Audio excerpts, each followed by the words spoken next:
जाना, सेवा में समय देना, लंगर पाना, सिख परिवारों के घरों पर रहना, ये मेरे जीवन का एक बहुत बड़ा स्वाभाविक हिस्सा रहा है। यहां प्रधानमंत्री आवास में भी समय समय पर सिख संतों के चरण पढ़ते रहते हैं और ये मेरा बड़ा सौभाग्य रहा है। उनकी संगत का सौभाग्य मुझे अक्सर मिलता रहता है।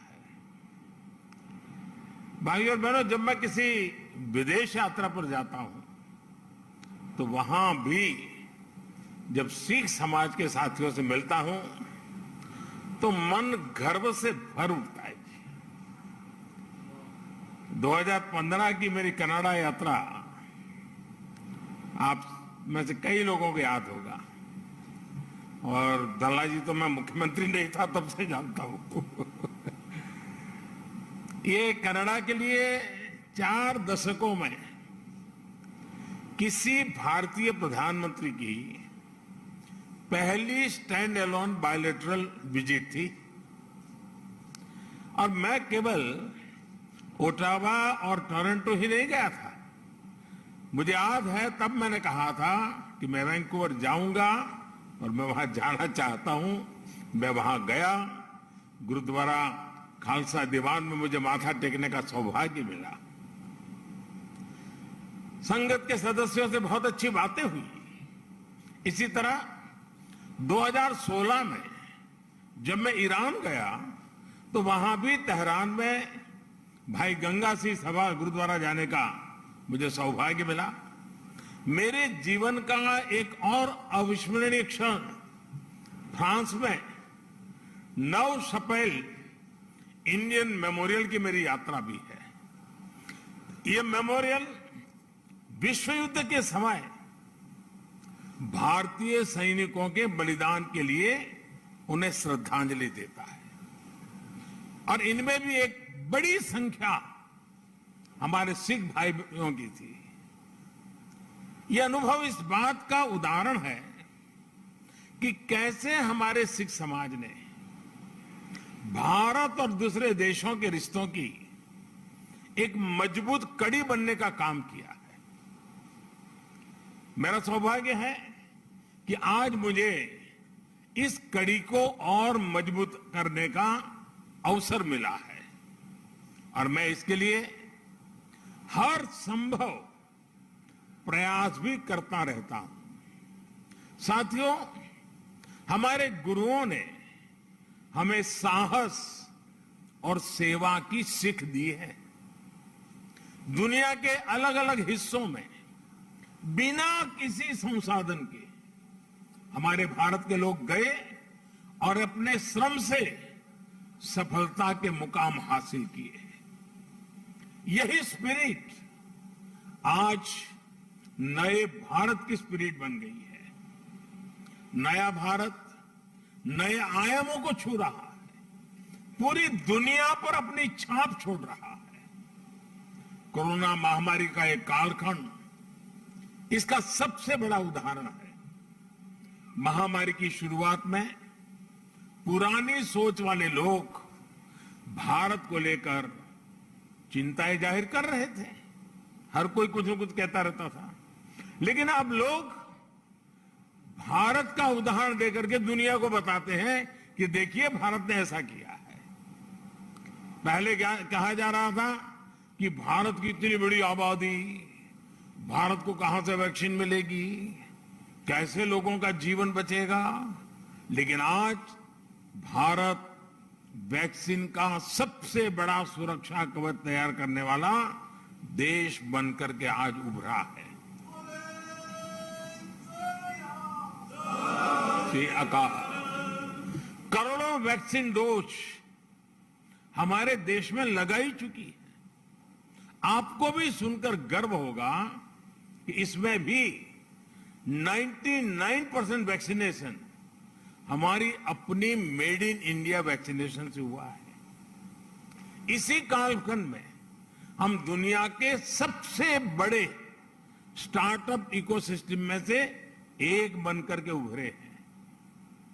हमारे यूनिकॉर्न्स की संख्या लगातार बढ़ रही है। भारत का ये बढ़ता हुआ कद, ये बढ़ती हुई साख, इससे सबसे ज्यादा किसी का सर ऊंचा होता है तो वो हमारे डायस्पोरा का है। क्योंकि जब देश का सम्मान बढ़ता है तो लाखों करोड़ों भारतीय मूल के लोगों का भी उतना ही सम्मान बढ़ जाता है। उनके प्रति दुनिया का नजरिया बदल जाता है। इस सम्मान के साथ नए अवसर भी आते हैं, नई भागीदारियां भी आती हैं और सुरक्षा की भावना भी मजबूत होती है। हमारे भारतीय डायस्पोरा को तो मैं हमेशा भारत का राष्ट्रदूत मानता रहा हूं। सरकार जो भेजती है वो तो राजदूत है, लेकिन आप जो है राष्ट्रदूत है। आप सभी भारत से बाहर मां भारती की बुलंद आवाज है, बुलंद पहचान है। भारत की प्रगति देखकर आपका भी सीना चौड़ा होता है, आपका भी सिर गर्व से ऊंचा होता है।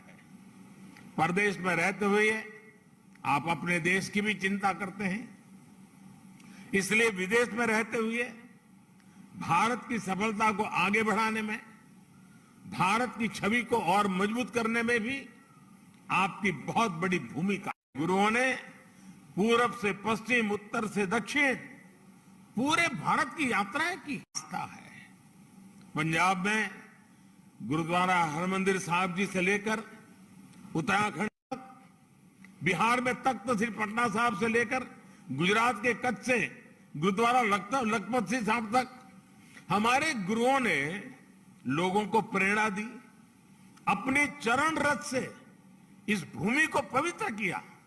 इसलिए सिख परंपरा वास्तव में एक भारत श्रेष्ठ भारत की जीवंत परंपरा है।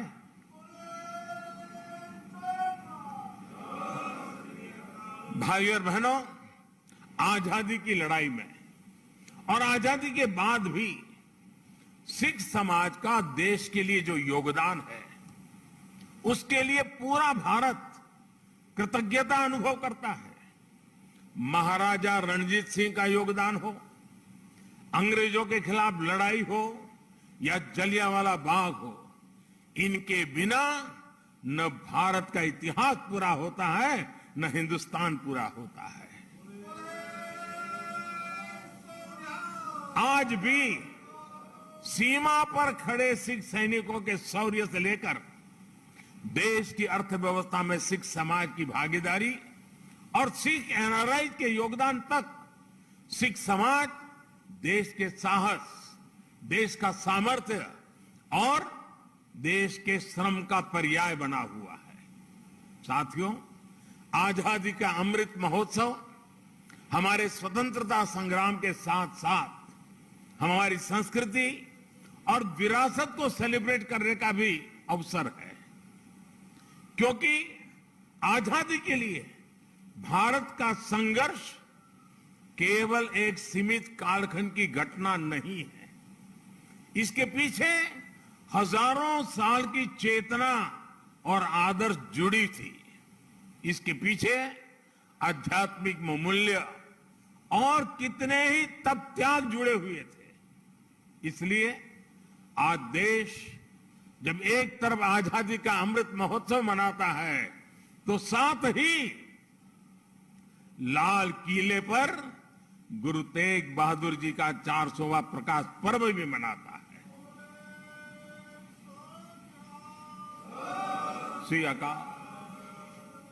गुरु तेग बहादुर जी के 400वें प्रकाश पर्व के पहले हमने गुरु नानक देव जी का 550वां प्रकाश पर्व भी पूरी श्रद्धा के साथ देश विदेश में मनाया था।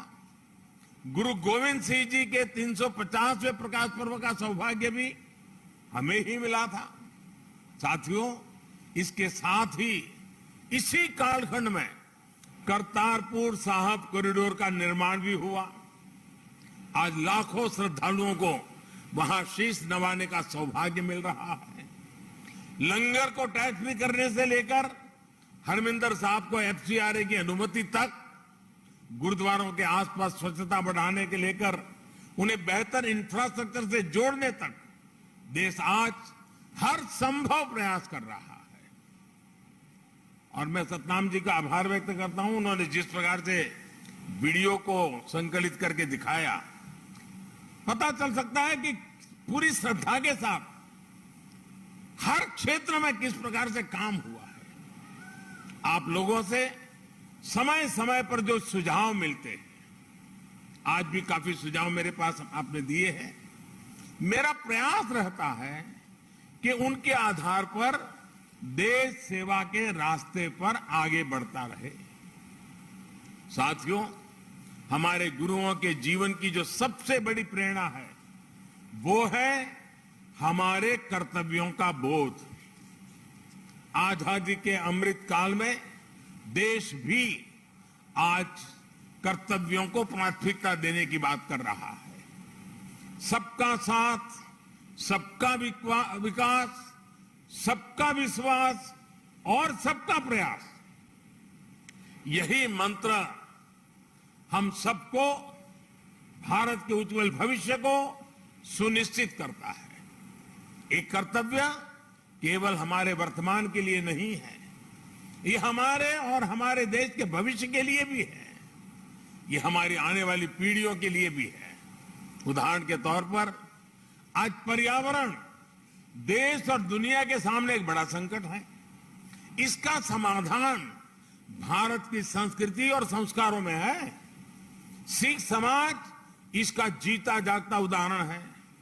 सिख समाज में हम जितनी चिंता पिंड की करते हैं, उतनी ही पर्यावरण और प्लेनेट की भी करते हैं। प्रदूषण के खिलाफ प्रयास हो, कुपोषण से लड़ाई हो या अपने सांस्कृतिक मूल्यों की रक्षा हो, आप सभी इसी तरह के हर प्रयास से जुड़े नजर आते हैं। इसी श्रृंखला में मेरा आपसे एक आग्रह भी और है। आप जानते हैं कि अमृत महोत्सव में देश ने के सभी जिलों में, यानी हर जिले में 75 अमृत सरोवर का संकल्प लिया है।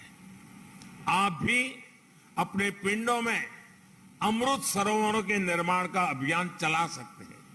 साथियों, हमारे गुरुओं ने हमें आत्मसम्मान और मानव जीवन के गौरव का जो पाठ पढ़ाया, उसका भी प्रभाव हमें हर सिख के जीवन में दिखता है। आजादी के अमृत काल में यही देश का भी संकल्प है। हमें आत्मनिर्भर बनना है, गरीब से गरीब व्यक्ति का जीवन बेहतर करना है। इन सब प्रयासों में आप सभी की सक्रिय भागीदारी होना और आप सबका सक्रिय योगदान होना बहुत अनिवार्य और आवश्यक है। मुझे पूरा भरोसा है, गुरुओं के आशीर्वाद से हम सफल होंगे, जल्द एक नए भारत के लक्ष्य तक पहुंचेंगे। इसी संकल्प के साथ आप सभी को मैं बहुत बहुत धन्यवाद देता हूं। आपका यहां आना वो मेरे लिए संगत से भी बहुत ज्यादा है, और इसलिए आपकी ये कृपा बनी रहे। और मैं हमेशा कहता हूं, ये प्रधानमंत्री निवास स्थान ये मोदी का घर नहीं है, ये आपका अधिकार क्षेत्र है, ये आपका है। इसी भाव से, इसी अपनेपन से हमेशा हमेशा हम मिलकर के मां भारती के लिए, हमारे देश के गरीबों के लिए, हमारे देश के हर समाज के उत्थान के लिए हम अपना कार्य करते रहें। गुरुओं के हम आशीर्वाद हम पर बने रहें। इसी एक भावना के साथ मैं फिर एक बार आप सबका बहुत बहुत धन्यवाद करता हूं। वाहे गुरु का खालसा, वाहे गुरु के फतेह।